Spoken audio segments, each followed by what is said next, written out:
ahead and get started. Thank you everyone for joining us for this evening's Conversations with CKG. Our topic tonight is teen mental health and substance abuse. We are covering testimonies, resources, and prevention. My name is Sarah Jane Scoble, and I'm the Director of Mental Health Education at the Cameron K. Gallagher Foundation.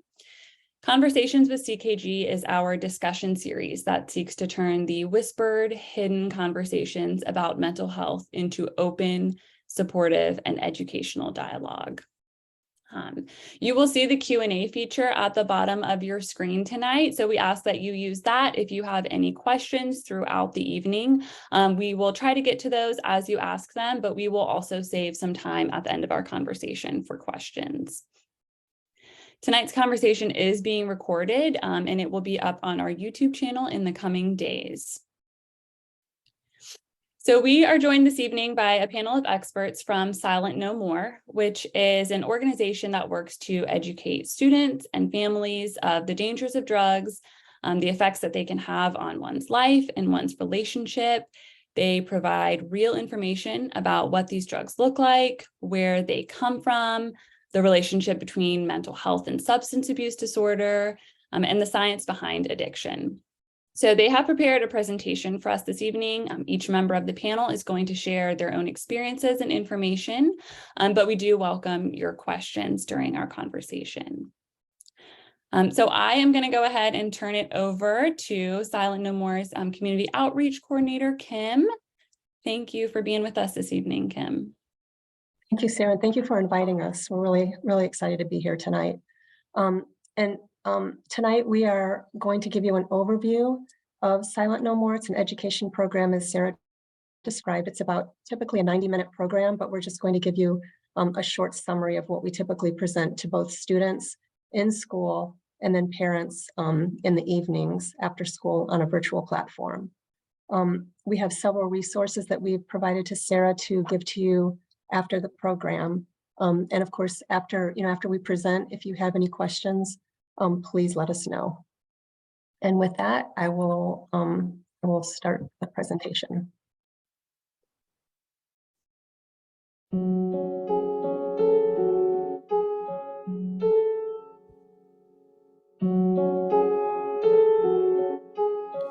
Hello, darkness, my old friend. I've come to talk with you again, because a vision softly creeping left its scenes while I was sleeping, and the vision that was planted in my brain still remains within the sound of silence. In restless dreams I walked alone, narrow streets of cobblestone, neath the halo of a street lamp. I turned my collar to the cold and damp, when my eyes were stabbed by the flash of a neon light that split the night and touched the sound of silence. And in the naked light I saw 10,000 people, maybe more. People talking without speaking, people hearing without listening, people writing songs and voices never shared, and no one dared disturb the sound of silence. Fools and I, you do not know, silence like a cancer grows. Hear my words and I'm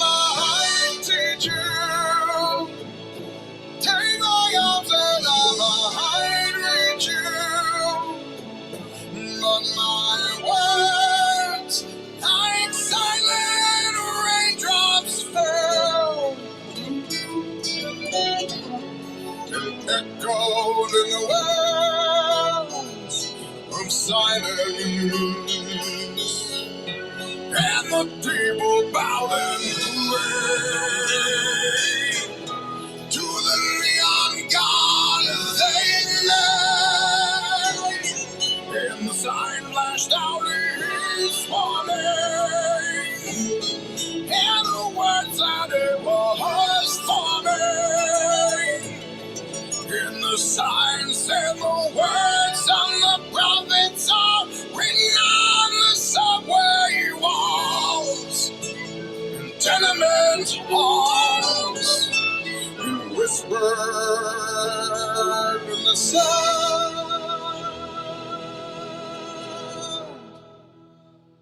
of silence.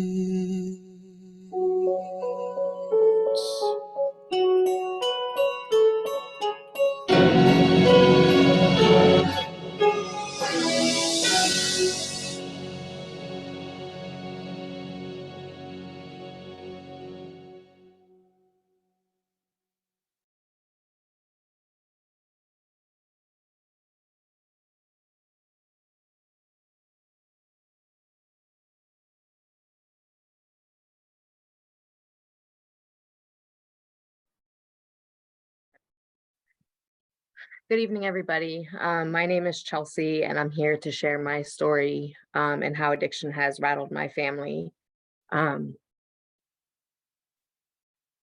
Sorry, I wasn't prepared to see the pictures. Sorry.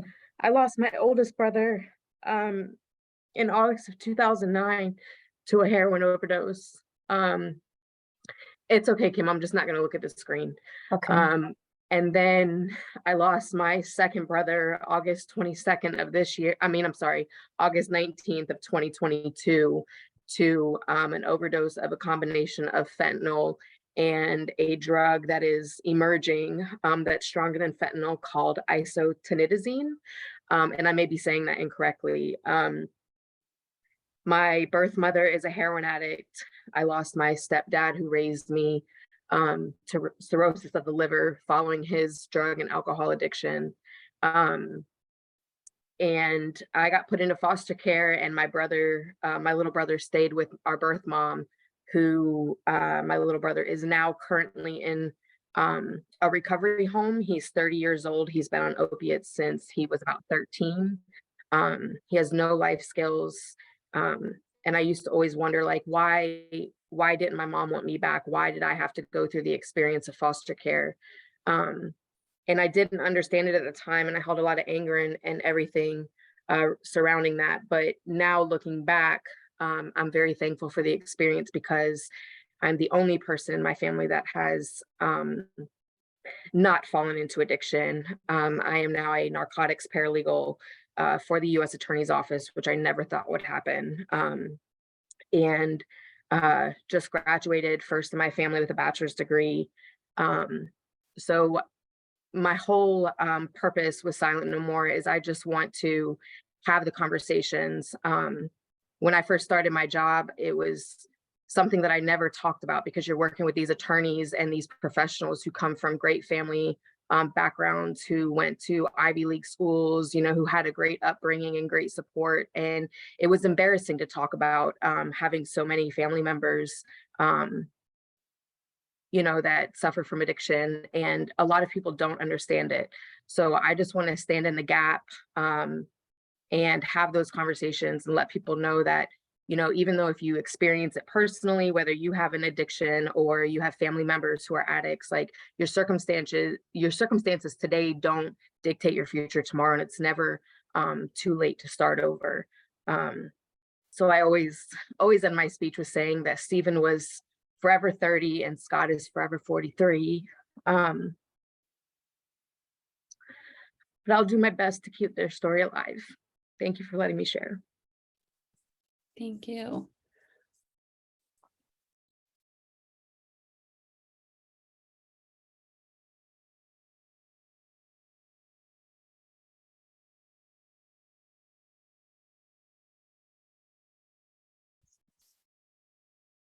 Oh, you're muted. Yeah, you're muted, Kim. I think it's my turn now. So my name's usually, I'm sorry, one second, Scully. Usually what we present next is two excerpts from Chasing the Dragon, which is a documentary which was developed by FBI and DEA. And it was made at the Rappahannock Regional Jail, which is in Stafford, Virginia. And They spoke with several inmates there who went, just, I mean, very raw, powerful real life depiction of these people. And some of them are even now deceased, who were incarcerated for drug related offenses and addicted to opioids. And they describe in vivid detail what happened in their lives. And it's extremely powerful. And we want the kids to see some of the things that they show. And it's the kids gasp literally in the school, because it's really detailed, very descriptive. But I'm not going to play those for you tonight. But here's Scully with DEA. Hey, y'all. My name's Steve Scully. I'm a special agent with the DEA.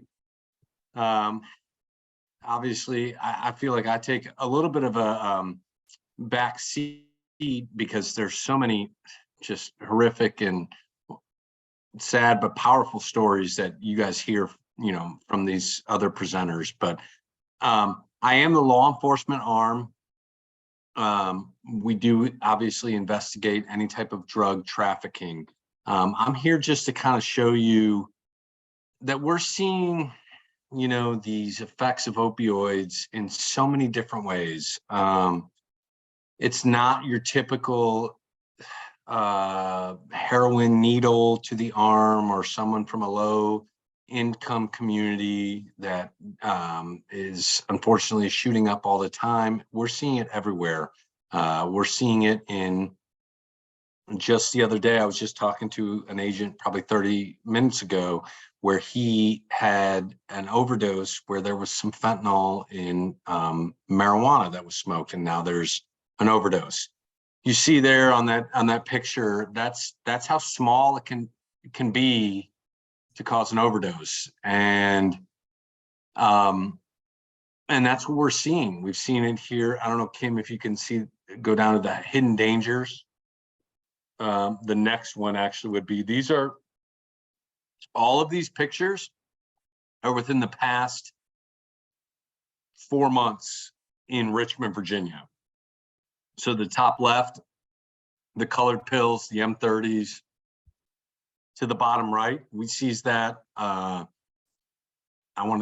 this point, 60 days, about 60 days ago, we seized those. It looks just like your normal, I hate to say it, but prescription pills, but also your normal drugs.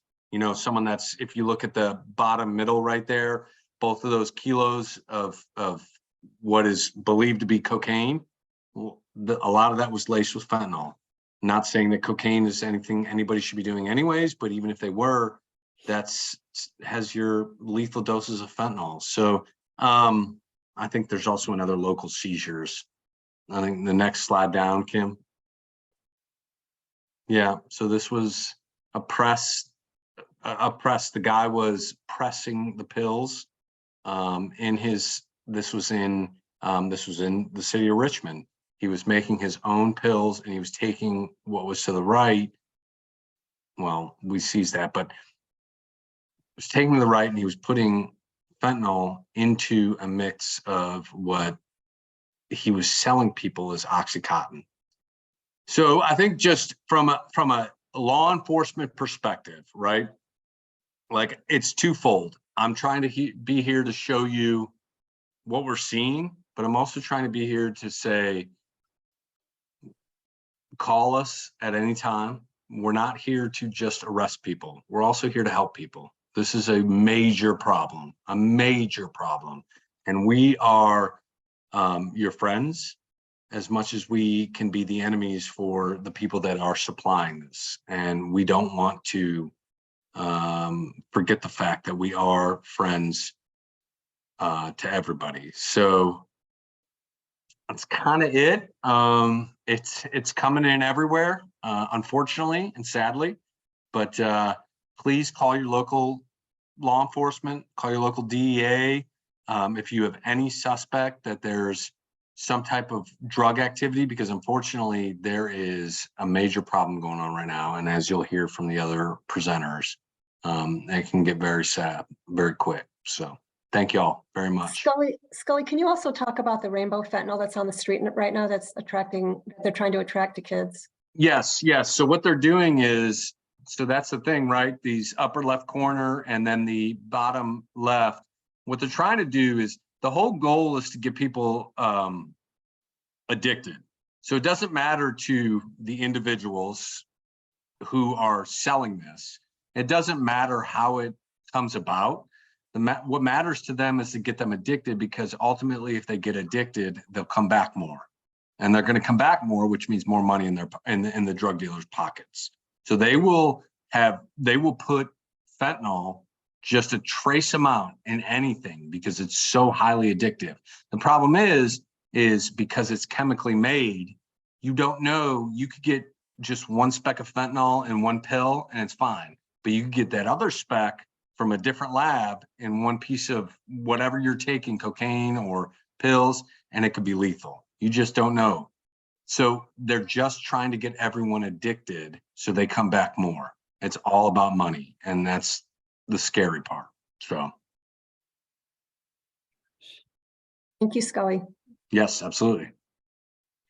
So the next, what we present on is Olivia Emerson. She's I work at the U.S. Attorney's Office in Richmond, and Olivia Emerson is one of our federal prosecutors who prosecutes our major drug trafficking crimes. And what she'll talk about is, the big focus for us for this whole Silent No More program are the hidden dangers and the hidden consequences that happen. And, some are, you become addicted. One consequence is you die. One consequence is you could go to jail, be prosecuted for selling these things. So she talks about some of the cases that we prosecuted, but one thing that she likes to show to the kids is kind of put it into perspective how many people have actually died from overdose in just the last 12 months. And she equates that to, well, we had to change this to North Carolina. We did have Virginia Tech on here. We had a presentation I pulled this from. So we want to show, North Carolina State University's stadium seats 57,583 people. You have to almost double that to equate the number of people who died last year of overdose. And then this is the Rose Bowl, 90,000 people. You'd still need 17,000 people out in the parking lot who are tailgating, who also would have died to equate to the number of people that died last year. So that really puts it in perspective for the kids. And then she just goes on to talk about some of the cases. Taylor Munson was 19 years old. He gave one pill to his friend and his friend died. So, when we're talking to the kids, Olivia's talking to them and she really tells the kids, would you want to tell your best friend's mom, that you killed her son? So we really try to make it real, and we try to make the kids try to relate what we're saying with these cases. Hey, Kim, if I could, I'm sorry, if I could just intercept. I have a case currently with Olivia, and this is just so real. It's a very normal individual, without giving too much information. It's a very normal college student who thought just going about his life, just was selling some drugs to some kids, and ended up selling drugs to a 16-year-old who passed away. And we've arrested him now, and he's now literally kicked out of his college. This is of 2 weeks ago in the local area, kicked out of his college, and is facing 20 years to life in prison for that. So I think that's very powerful for the kids at that point. It's scary. Yeah, and it really hits home, because like you said before, it's hitting everywhere. There's no line. So then we talk about the cases, and then we carry on. And I'm going to try to pull a picture for Carrie. So while she's speaking, I'm gonna change this up a little bit. Hi, everybody. I am Carrie Rhodes, and I'm a mom, but I've also been a mental health clinician for about 28 years. And when I typically present, we have a video that I share that really highlights who Taylor was and our struggle as a family to deal with his addiction. Taylor's addiction began, he was a phenomenal athlete. He was a great student. And he was in an advanced tennis clinic down at VCU, hitting with a college player and blew his shoulder out. And how we managed his pain lit his brain up in a way that we, didn't anticipate, and neither did he. And we managed his pain with opioids. And, and so when you do that, we hijack the teenage brain, right? And if you're a teenager listening to this, you need to recognize that, like your brain is already hijacked, which is why all of us on this panel, we're lucky to still be here, because a lot of us did some of the same dumb things that you did. And, for Taylor, he, once we lit his brain up and we hijacked the dopamine system in his brain, the dopamine system in your brain is in charge of three really important things. One is pleasure, one is motivation, and one is learning. All things that are incredibly important, like where you are in your life, whether you're in school or whatever you're doing, they're incredibly important. Well, when you hijack that system, the brain is so smart that it realizes, so we use those opioids to manage his pain. Well, we hijacked his dopamine so high that the brain very quickly said to him, we're not going to even produce any dopamine anymore. We don't need to produce it. You got it, right? And so very quickly, his brain started to look for that level of dopamine, and natural things that give all of us dopamine, a favorite food, a date with a cute boy or cute girl, or, whatever, those things that kind of give us those natural highs just aren't enough anymore. And the brain wants the big high, wants the big dopamine high, and it goes and looks for it.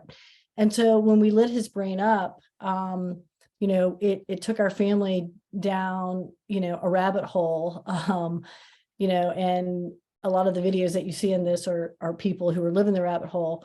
We didn't win Taylor's fight. Taylor passed away 3 years ago in June after being in recovery for about 8.5 months. Like every teenager, he thought, not me. Like every family, we thought, not my kid, right?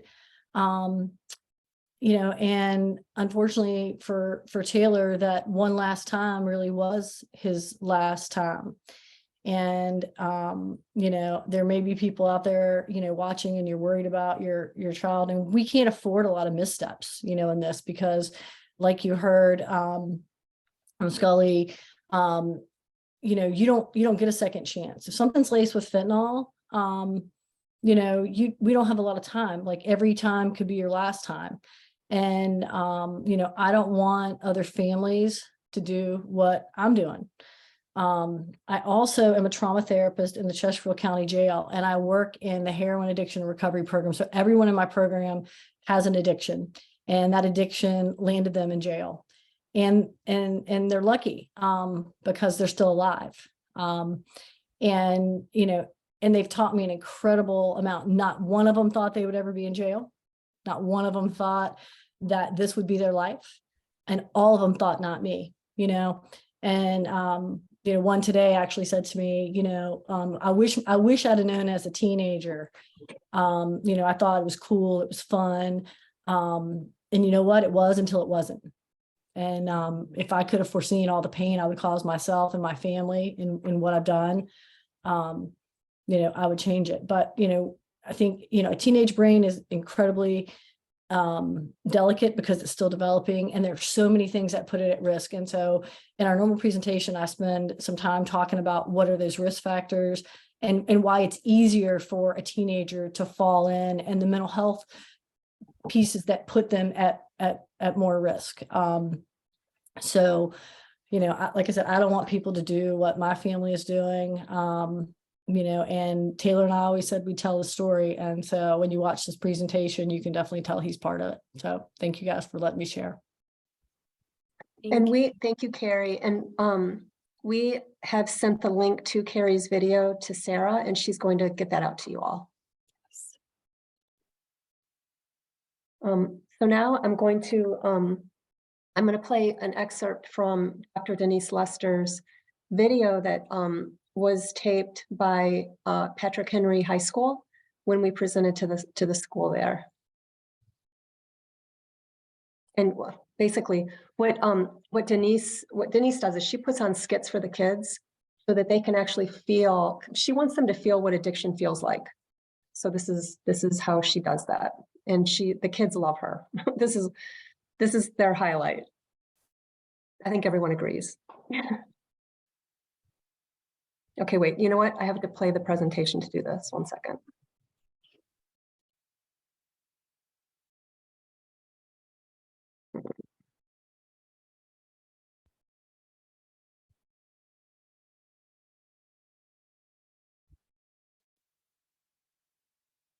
One second.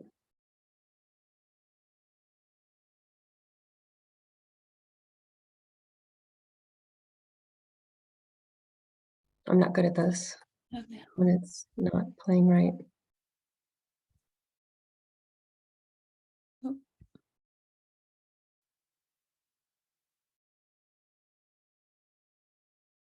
Hmm. It should play.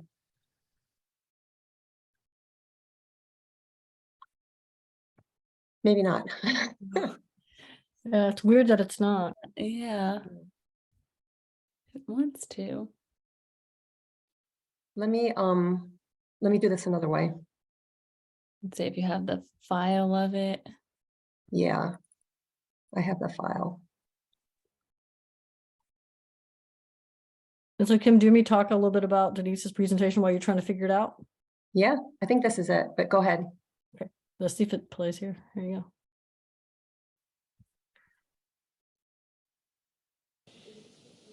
Thank you. I hear it. Yeah, we can hear it, we're just not doing anything. Yeah, she's going to start right now. It takes a second. Hello, my name is Dr. Denise Lester. I'm an anesthesiologist and I specialize in pain management. I take care of a lot of patients I can hear it, with but I can't substance see it. disorder, as we've been calling addiction today. And my role in this panel is to discuss the neurobiology, what happens to the brain with. Can you hear it? I could hear it, but I wasn't able to see it. Oh, Kim, what if you try to minimize the PowerPoint? Unless, did you select that you're only sharing the PowerPoint or that you're sharing your whole screen? your screen sharing is.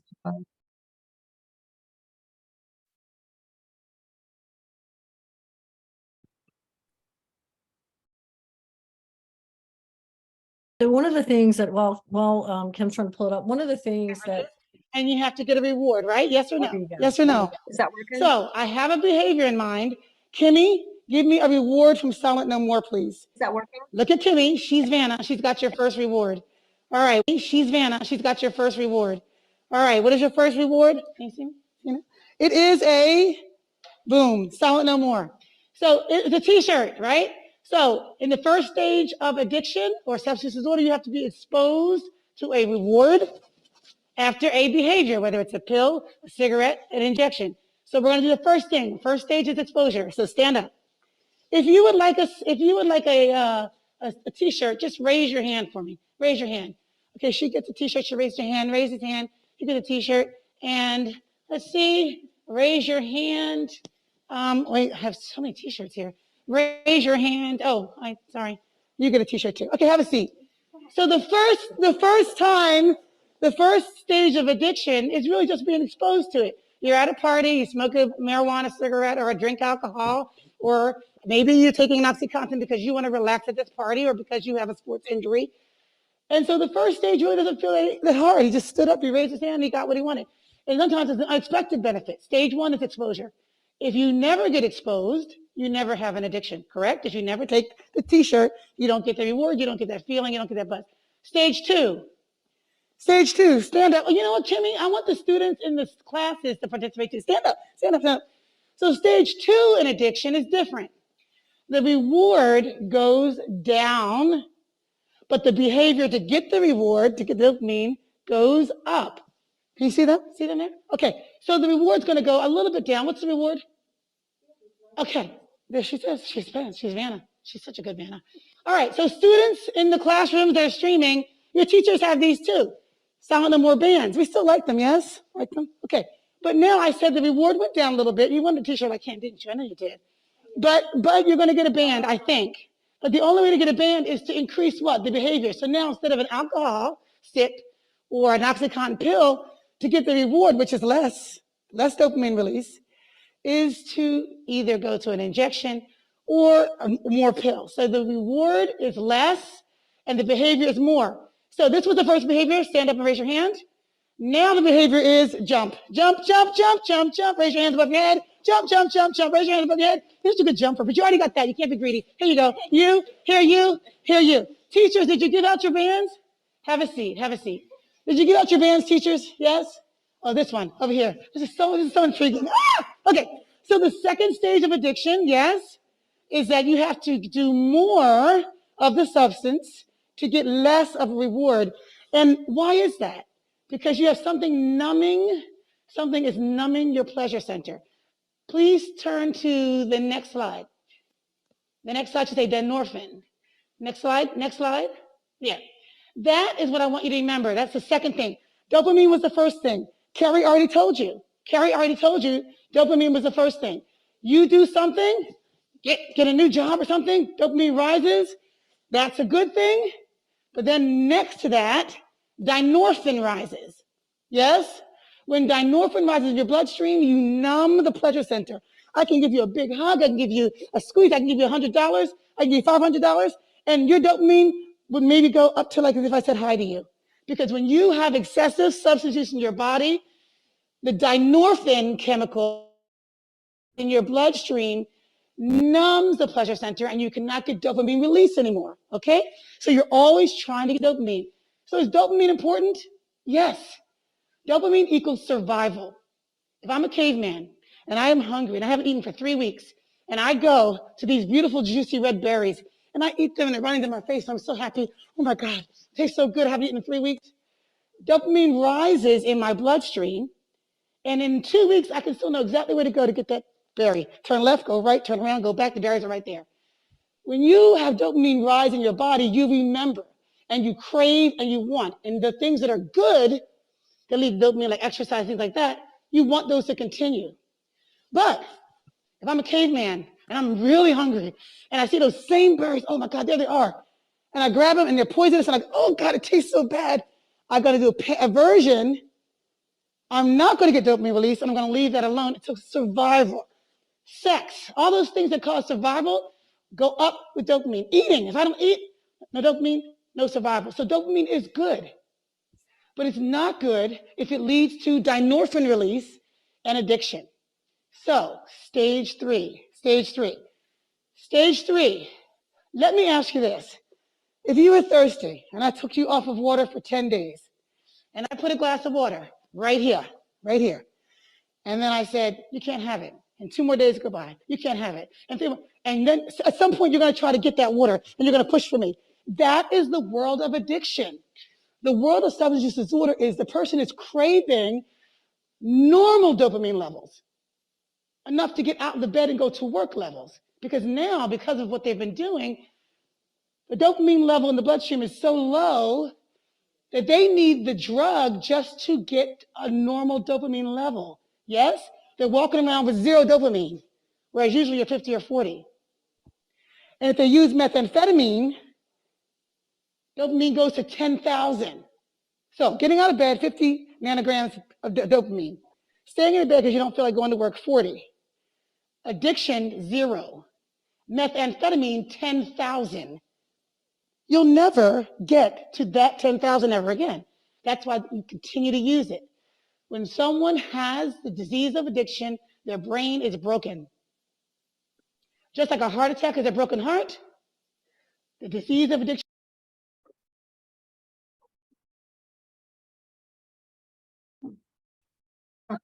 Yeah.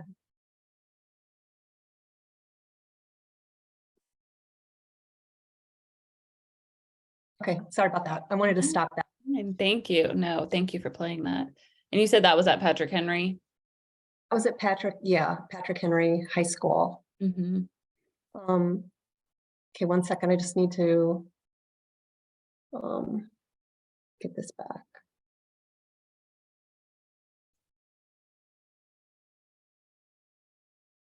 Okay.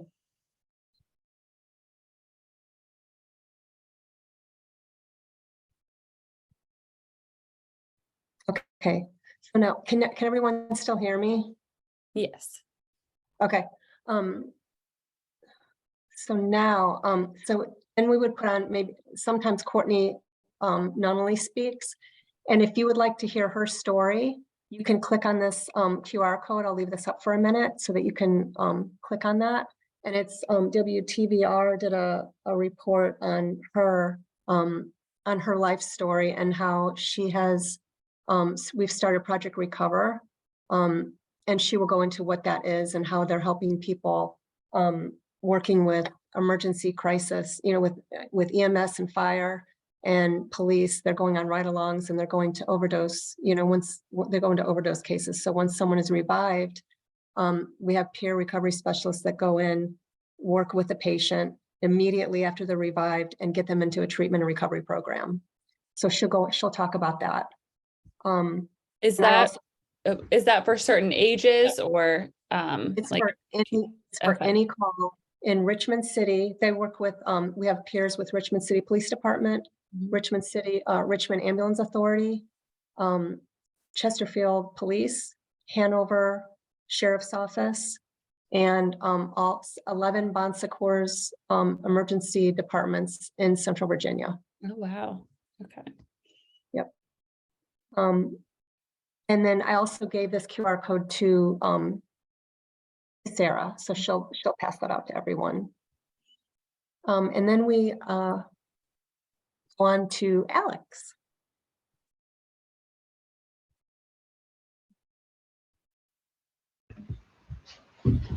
Hello, everyone. Thank you, Kim. It was really nice hearing from Chelsea and Scully for some newer folks. And wow, yeah, it feels crazy to be on the other side of it sometimes. So this is my slide. You can go on to the next slide there. So yeah, by the way, my name's Alex, and this is me as a little girl. My story in all of this is kind of growing up in a normal life. I am from the West End of Virginia, Henrico, and was very active. And I lived like a very, like I said, normal life. And you can go to the next slide. I was a cheerleader and very excited, had a lot of friends. There you go, yeah. Wow, that picture looks really old now, but yeah, so that was in high school as a cheerleader. Basically, I was very hyper, and I always say I don't quite remember the whole DARE classes. I wasn't a bad student. I was not a great student. I was very medium. So it's very much the case that I could have just been daydreaming that day and missed it, but I never remember fearing drugs like most people talk about. Whenever I tell my stories, but they're like, weren't you scared of drugs? So I never really sensed that. So when I was, I guess I first had my first drink around 14, and then tried weed and cocaine, and then eventually heroin at 16. And that's the age that I started shooting it as well, which is kind of crazy because, I had this kind of life that was seemingly normal, and then the opposite of it on the other side. And yeah, I was in and out of rehabs all throughout high school, and I went to college but got suspended and evicted and went in and out of more rehabs. And if you go to the next photo, I was finally able to get help and get clean with the help of my parents. They helped me live at home and go to J. Sargent Reynolds Community College, get my life back. I had no friends. I just started everything fresh. And I somehow managed to go to UVA and became a cheerleader there, joined a sorority, had this like super normal life. So my whole life is just very interesting where, I had this very dark side of it really kind of constitutes who I am. And then this seemingly normal, smiley person on the other side. So yeah, heroin was something that I never saw coming. And luckily, I've been able to work really hard, and I live out in California now, and I work at Google, and I have a son and a family now. And I just finished writing a book about my story too. So hoping to get that shared out in some time. But if you go to my last slide, please feel free to reach out to me if you ever have kids that you are trying to raise and need help. I am fully ready to be on guard and watch my son do anything and everything and help my friends and everything to make sure that, those rainbow pills don't attract the attention of our kids. And, the world that we live in is scary. So feel free to email me or connect with me on social media. I'm always here. So thank you. Thank you. Can I stop you for just a second and talk about like the warning signs, right? If a parent has no idea that their child is doing this, what are some things that they might look for? Yeah, sure. And I'm sure other folks can answer this, but I'll go ahead since I'm still on the podium. You know, my parents knew. Well, I'm very fair skinned and I have bright blue eyes. And so everyone knew your pupils get like laser thin and you're very pale. And I lost a lot of weight. So when someone asks, when someone starts to, a teenager especially, and they're usually so small, or maybe they're naturally thin, so it can be hard. But I think as a parent, you will know what to look for in signs. If you're at all unsure, though, it's going in and offering a safe space, kind of what we were talking about on the call earlier. Not necessarily to say, "Are you doing this? Is this what's happening?" But say, "Hey, what's going on? How's school going? What are your peers talking about, or what's the latest video on TikTok?" Like trying to figure out a funny way to kind of connect with them before accusing them. Because I remember, even though it's been a long time for me, I remember not ever wanting to be accused of things and not being able to relate with adults specifically. So if you can find a way to sort of be their friend while you're also being a parent and just tell them you're always there for them, I think that's key. But yeah, I would say there's a lot of warning signs physically, depending on the drug, of course, and then also how their interests are and things like that. And now I know there's a lot more than just drugs that these kids are dealing with, right? Mhm. I mean, there's so many things that I have to start learning about too to make sure I can support my son. So I hope that helps, and feel free, parents, to jump in too if I miss anything. Sarah, Mhm. I also there are some other things that parents, that different signs for tweens and teens that are often seen with drugs. And when I give you this list, any of these things on their own could be anything.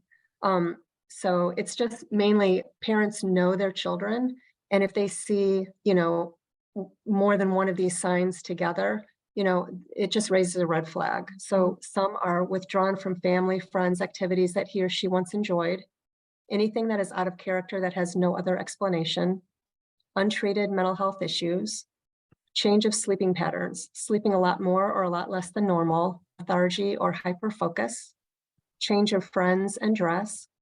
One of the things that one of our moms would always talks about, she's not here tonight, Jennifer Tolson, is that her son was always, immaculate. He would always say in the morning, "Mom, does this match? Is this okay?" And then suddenly he was just wearing a white t-shirt and, never caring about his appearance. That was a huge red flag to her. Becoming more sloppy and disorganized than usual, staying overnight with new friends, smoking and vaping, drinking, change of attitude, for instance, hostility, overly defensive, increased secrecy, overly complacent or disconnected, needing money or never having money when they typically, when it was different before, stealing, change of eating habits, as Alex mentioned. And then if an individual has developed an opioid dependence, withdrawal symptoms at first appear to be cold allergy symptoms like runny nose, watery eyes, chills, anxiety, restless legs. And then as dependence becomes stronger, the withdrawal symptoms will be flu-like symptoms, extreme body aches, chills, nausea, vomiting, diarrhea, sweating, etc. So those are just some of the signs that parents can look for. Thank you. Thank you for sharing that.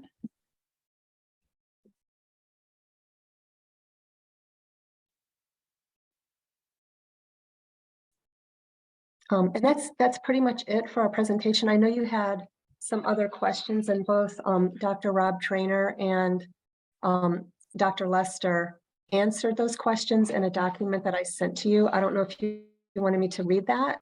or if you just want to send that out to the parents and they can read it, because they put the questions on there as well as the answer.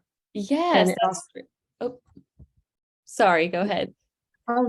No, and it also has some excellent resources. One resource, for example, is Growing Up Drug Free. It's a parent's guide and a teacher's guide to substance use prevention. And that is through DEA's getsmartaboutdrugs.gov. And I also sent you that PDF document as well to give to the parents. Thank you. Thank you. That's perfect. So I will go ahead and share that with the rest of the resources. So could you talk just a little bit, though, briefly about when, a parent is needing resources and they contact you all, how does that process go? How does that really play out once they've reached out? Usually when they, we just refer them to resources dependent upon what they're experiencing. Okay. So Carrie might be a good person to answer this question. Yeah, I think, there's one of the problems we have is that we have a lot of gaps and holes in the system in terms of how we treat this. And we know we have some gaps, especially around adolescents and kids. And that's, I think, why it's so important for them to, really understand the risk and how easy it is to fall in and why they're at such risk. Because once they fall in, we're in trouble. But we know that when we do these presentations, we know we have people who, want to know, like, what are the resources? And we do have some. So really, for me, it depends on where you are. And we're going to assess, is this something where we need inpatient treatment? Because the good thing about an adolescent is, you can make that happen, right? Once they're 18, they can decide what they're going to do and what they're not going to do. And so but you still have a window where you, can help them. Because, in order for them to get help, we've got to get the brain clear of the drugs, because, it's very difficult to treat an addicted brain, somebody who's on active addiction.